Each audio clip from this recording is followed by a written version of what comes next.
മാധ്യമങ്ങൾക്ക് തോന്നുന്നുണ്ടോ? മാധ്യമങ്ങളുടെ ഒരു വലിയ പട തന്നെ അവിടെ ഉണ്ടായിരുന്നല്ലോ പമ്പയിൽ.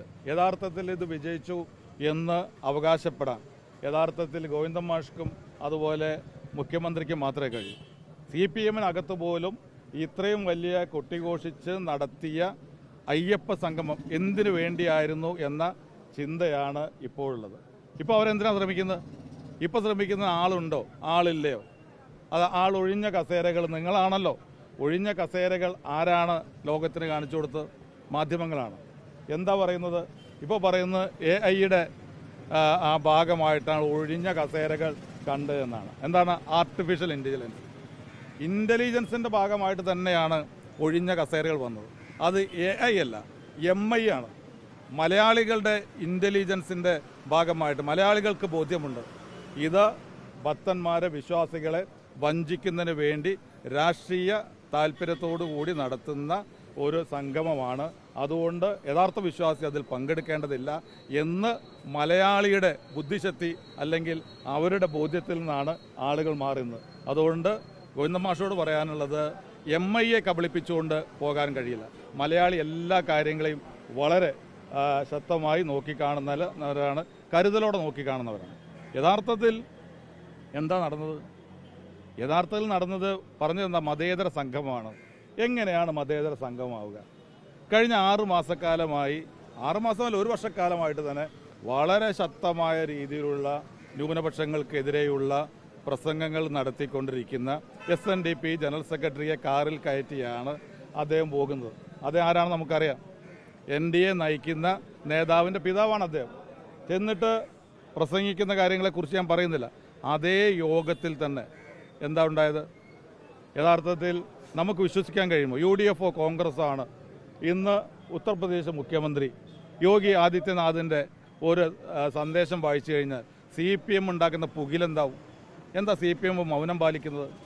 യഥാർത്ഥത്തിൽ അവിടെ നടന്നത് മതേതര സംഗമമല്ല, മതേതര വിരുദ്ധ സംഗമമാണ്. യാതൊരു സംശയവും വേണ്ട.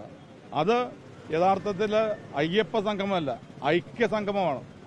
BJP-യും CPM തമ്മിലുള്ള ഐക്യത്തിൻ്റെ പ്രതിഫലനമാണ് നമ്മൾ അയ്യപ്പ സംഗമത്തിലൂടെ കണ്ടത്. പരിപാടിയിലാണ് BJP-യുടെ ഒരു മുഖ്യമന്ത്രിയുടെ സന്ദേശം വായിക്കുന്നത്. അത് ആ തരത്തിൽ ജനങ്ങളിലേക്ക് എത്തിക്കാൻ കോൺഗ്രസിന് സാധിച്ചിട്ടുണ്ടോ? തീർച്ചയായിട്ടും. ഞാൻ പറഞ്ഞല്ലോ, കേരളത്തിലെ മലയാളി ജനങ്ങളെ സംബന്ധിച്ചിടത്തോളം, മലയാളികളെ സംബന്ധിച്ചിടത്തോളം ഇതൊക്കെ വ്യക്തമായി നോക്കിക്കാണുന്നവരാണ്. ഇവരെന്തിനു വേണ്ടിയാണ്? എങ്ങനെ ഒരു party, CPM പോലെയുള്ളൊരു party, Yogi Adityanath എന്ന് പറഞ്ഞു കഴിഞ്ഞാൽ ഇന്ന് അദ്ദേഹം നരേന്ദ്രമോദിയേക്കാൾ അമിത്ഷായേക്കാൾ കൂടുതൽ വിഭാഗീയ പ്രവർത്തനങ്ങൾ നടത്തുന്ന, ജനങ്ങളെ വിഭജിക്കുന്ന പ്രവർത്തനങ്ങൾ നേതൃത്വം നൽകുന്ന ഒരാളാണ്. അങ്ങനെയുള്ള ഒരാളുടെ സന്ദേശം വായിക്കുമ്പോൾ ഒരു പ്രയാസവുമില്ല. വാസ്തവം വായിക്കുന്നത് എന്ത് ആവേശത്തോടു കൂടിയാണ്. അപ്പോൾ യഥാർത്ഥത്തിൽ BJP, ഞങ്ങൾ കഴിഞ്ഞ കുറേ വർഷങ്ങളായി പറയുന്നു, BJP-യും CPM തമ്മിലുള്ള ഒരു അവിശുദ്ധ ബന്ധമുണ്ട്.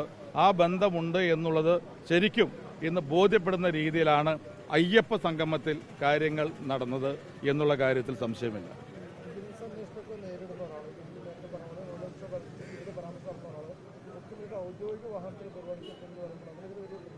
അല്ല, ഞാൻ പറഞ്ഞല്ലോ, മുഖ്യമന്ത്രിക്ക് ആരാണ് കാറ് ആരെ കയറ്റേണ്ടതെന്നൊക്കെ അദ്ദേഹം തീരുമാനിക്കട്ടെ. പക്ഷേ അങ്ങനെയുള്ള ഒരാൾ നടത്തുന്ന പ്രവർത്തനങ്ങൾ അത് നമ്മുടെ നാട്ടിലെ ജനങ്ങൾ നോക്കിക്കാണും, യാതൊരു സംശയവും വേണ്ട. അപ്പോൾ ഈ രീതിയിൽ അയ്യപ്പ സംഗമത്തിൻ്റെ പേരിൽ ഇന്ന് ഇവിടെ നടത്തിയ കാര്യങ്ങളൊക്കെ തന്നെ ജനങ്ങൾ അതിനെതിരാണ് എന്ന് വ്യക്തമായ ബോധ്യമുണ്ട്. CPM-നും അത് ബോധ്യമായിട്ടുണ്ട്. ജനങ്ങളുടെ പിന്തുണ അതിന് ലഭിച്ചിട്ടില്ല. ഇതൊരു തട്ടിക്കൂട്ട് സംഗമം. ഇത് വോട്ട് മുന്നിൽ കണ്ടുകൊണ്ടാണ്. യഥാർത്ഥത്തിൽ CPM പലപ്പോഴും മൃദുത്വ ഹിന്ദു സമീപനം എന്നൊക്കെ പറയാറുണ്ട്. പക്ഷേ അതല്ല, അതിനപ്പുറത്തേക്ക് CPM പോയിക്കൊണ്ടിരിക്കുകയാണ്. ഇതിന് CPM വലിയ വില കൊടുക്കേണ്ടി വരും. CPM-നെ പോലെ ഒരു പാർട്ടി ഇന്ന് നടപ്പാക്കിക്കൊണ്ടിരിക്കുന്ന അജണ്ടകളൊക്കെ കേരളത്തിൽ വിഭാഗീയത ഉണ്ടാക്കുവാനുള്ള ഒന്നാണ് എന്നുള്ളത് വരാനിരിക്കുന്ന തെരഞ്ഞെടുപ്പുകൾ ബോധ്യമാകും. ഞങ്ങൾ UDF തീരുമാനിച്ച് ഉറച്ച കാര്യമാണത്. ഈ വികസന സദസ്സിന് എന്ത് അർത്ഥമാണുള്ളത്? ഒന്നാം ഗവൺമെൻറ്റും രണ്ടാം ഗവൺമെൻറ്റും കഴിഞ്ഞ് അവസാന ഘട്ടത്തിലെത്തി നിൽക്കുന്ന ഇത് ജനങ്ങളുടെ കണ്ണിൽ പൊടിയിടാനല്ലേ? ഈ വികസന സദസ്സ് നടത്തുന്ന ഏതെങ്കിലും പഞ്ചായത്തിന് ഇനി വികസനത്തിന് വേണ്ടി എന്തെങ്കിലും ചെയ്യാൻ പറ്റുമോ? അവിടെ എല്ലാ കാലവും കഴിഞ്ഞ് ഒക്ടോബർ മാസം വന്നു കഴിഞ്ഞാൽ നോട്ടിഫിക്കേഷൻ വരുന്നിടത്ത് എന്ത് ചെയ്യാനാണ്? അപ്പോൾ വികസന സദസ്സ് എന്നൊക്കെ പറഞ്ഞ് ഈ കഴിഞ്ഞ 10 വർഷം പഞ്ചായത്തുകളെ ഭരിക്കാൻ വേണ്ട രീതിയിൽ പിന്തുണ കൊടുക്കാത്ത നിങ്ങൾ 10 വർഷക്കാലത്തെ ബഡ്ജറ്റ് ഒന്ന് എടുത്ത് പരിശോധിച്ച് നോക്കൂ. LSGDക്ക് നൽകിയിട്ടുള്ള ലോക്കൽ സെൽഫ് ഗവൺമെൻറ്റുകൾക്ക് നൽകിയിട്ടുള്ള പ്ലാൻ ഫണ്ട് കൃത്യമായി കൊടുക്കാത്തവരാണ് ഇപ്പോൾ വികസന സെമിനാർ നടത്തുന്നത്. അപ്പോൾ വികസനം നടത്താനുള്ള അവസരം കൊടുക്കാത്ത ഒരു ഗവൺമെൻറ്, ആവശ്യമായ പണം കൊടുക്കാത്തൊരു ഗവൺമെൻറ് ഇപ്പോൾ സമരത്തിന് മുന്നിൽ ഈ ഇലക്ഷന് മുന്നിൽ ഒരുപാട് കാര്യങ്ങൾ നടത്തിക്കൊണ്ടിരിക്കുക, കോൺക്ലേവുകൾ നടത്തിക്കൊണ്ടിരിക്കുകയാണ്. അതിൻ്റെ ഭാഗമാണ് അയ്യപ്പ സംഗമം, അതിൻ്റെ ഭാഗമാണ് വികസന സെമിനാർ. ഇതൊക്കെ ജനങ്ങൾ മനസ്സിലാക്കും എന്നുള്ളത് തെരഞ്ഞെടുപ്പിൽ ബോധ്യമാകും. മലപ്പുറത്ത് വികസന സദസ്സിൽ മുസ്ലിം ലീഗ് ആദ്യം ചേരാനാണ് തീരുമാനിച്ചത്. പിന്നീട് കോൺഗ്രസിൽ സമ്മർദ്ദം തുറന്നാണ് അവർ പിന്മാറുന്നത്.